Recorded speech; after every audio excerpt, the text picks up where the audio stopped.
me if this doesn't sound familiar, folks. I'll omit the name, and then tell me if this doesn't sound awfully familiar. Despite FEC complaint, the blank campaign continues to solicit illegal foreign money. That sounds like a headline from the 1996 campaign, doesn't it, of Bill Clinton? Remember the Chinese funny money scandal? Or how about Barack Obama's 2008 and 2012 campaigns, where he solicited money from all over the world, including the Middle East? I mean, and here we go again. This is another import into the Republican Party, courtesy of Donald J. Trump.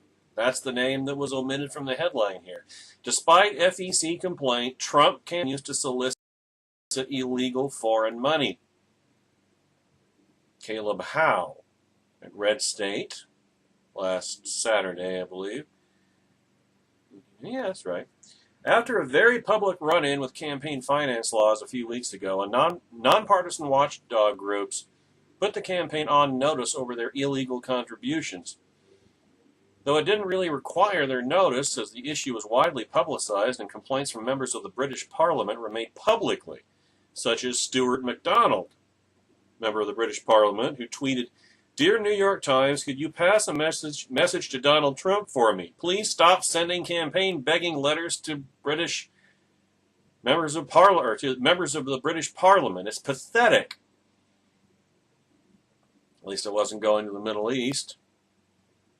But then by the same token, Trump is a big fan of the Saudi despotism. An FEC complaint was filed, for which the campaign was also notified. In short, there's simply no way they didn't know about this. But they're still doing it. As was noted at the time, this illegal practice has been undertaken before, notably by Clinton Nostra in 1996.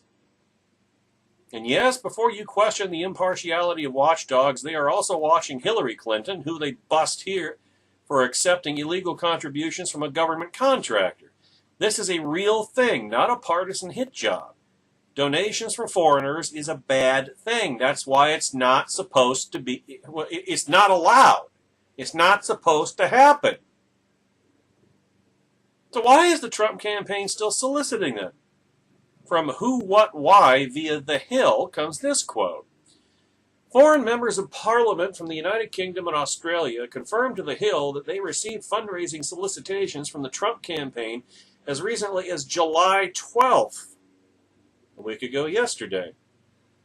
2 weeks after a widely publicized FEC complaint issued on June 29th by nonpartisan watchdogs Democracy 21 and the Campaign Legal Center. Terry Butler, a progressive parliament member in Australia, told The Hill in a telephone interview Friday night that she was surprised to continue receiving fundraising solicitations from the Trump campaign at her official government email address. She shared several of these emails, including one dated July 12th, asking her to make a generous contribution to the Trump campaign. Butler says she has no idea how her government email ended up on the Trump fundraising list. "I haven't signed up to any Trump lists," she said. Parenthetically, I haven't either, needless to say, and yet I keep getting Trump campaign solicitation emails. I clicked on the one I got yesterday. I clicked on the unsubscribe button, and we'll see what comes of that. I wouldn't be surprised if they just ignore it. Hell, I wouldn't be surprised if some thug showed up at my door demanding that I contribute. See, that's not all. Remember that it was an MP on Twitter who made the most public complaint, and it was Brexit-based fundraising sent to Scottish government representatives that were the most salacious and silly, considering the Scottish vote went for Remain. Well, Trump is still targeting the United Kingdom. Bob Blackman, a member of the UK House of Commons, shared with The Hill a fundraising solicitation sent to his government email address from the Trump campaign on July 12th. I did not sign up. They were sent unsolicited, Blackman told The Hill in an email. Sounds familiar, doesn't it? Another member of the UK Parliament, Peter Bottomley, said he'd received 3 solicitations from the Trump campaign. Neither Trump's sons nor anyone else has answered my questions about how they acquired my email, nor why they were asking for financial support that I suppose to be illegal for Trump to accept, Bottomley told The Hill in an email. Fred Wertheimer, president of the campaign finance watchdog Democracy 21, says he's never in his 4-decade career seen a campaign continue to brazenly solicit foreign cash, illegal foreign cash, after being publicly called out. This is kind of absurd. I don't know of anyone else in this situation who would just go on keeping on soliciting money from foreign interests, which is against the law, he said. I think the fact circumstances here are unprecedented. Well, obviously, Trump and Trumplicans are of the same mindset as Obama and Obamunists, or Clinton and Bill Clinton and Clintonoids, or Hillary, too, whatever, La Clinton Nostra. They are elites, they are despots, they're crooks who don't think that the rules apply to them. That's what has been imported into the Republican Party. Not imported, it's been forced on the Republican Party.